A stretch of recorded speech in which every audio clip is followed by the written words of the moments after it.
There is nothing wrong with wanting peace. There is nothing wrong with wanting clarity. There is nothing wrong with wanting truth.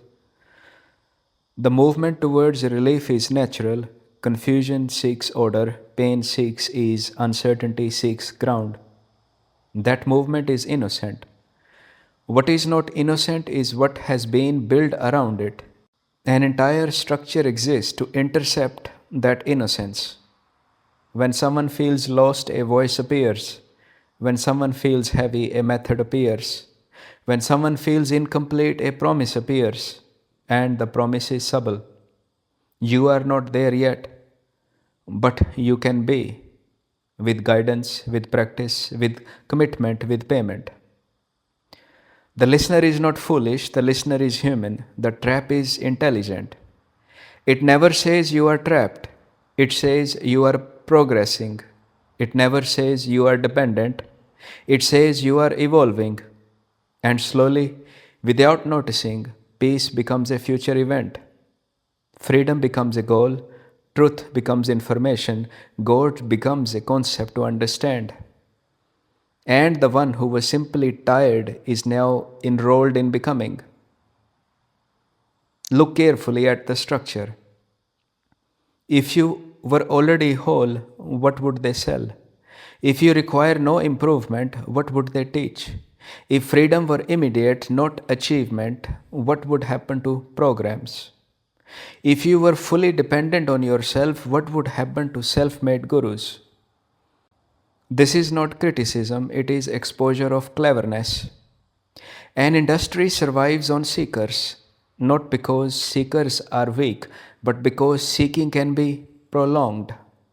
Or simply, information that keeps you seeking can trap you in the search forever. A seminar must lead to another seminar. A book, self proclaimed guru, or video can demand your attention to validate itself. A teaching must lead to deeper levels, a path must never fully end. Because if it ends, the dependency ends.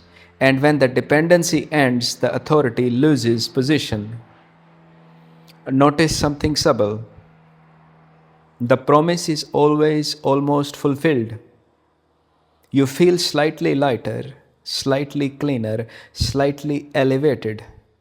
Enough to believe progress is real, not enough to stop searching. This keeps attention entangled. Attention is currency.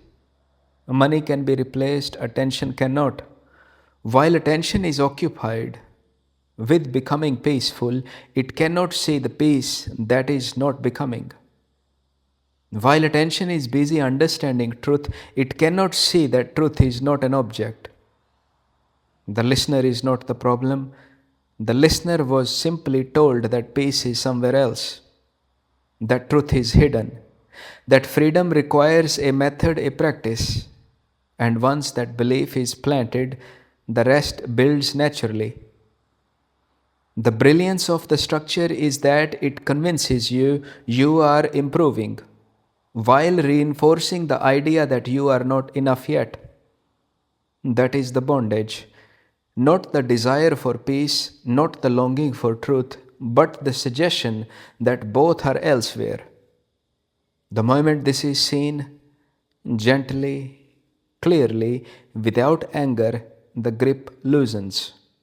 Not because someone rescued you, but because the illusion of distance weakens.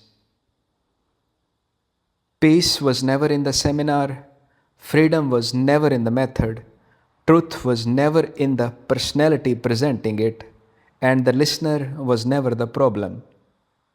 Only the narrative of not yet.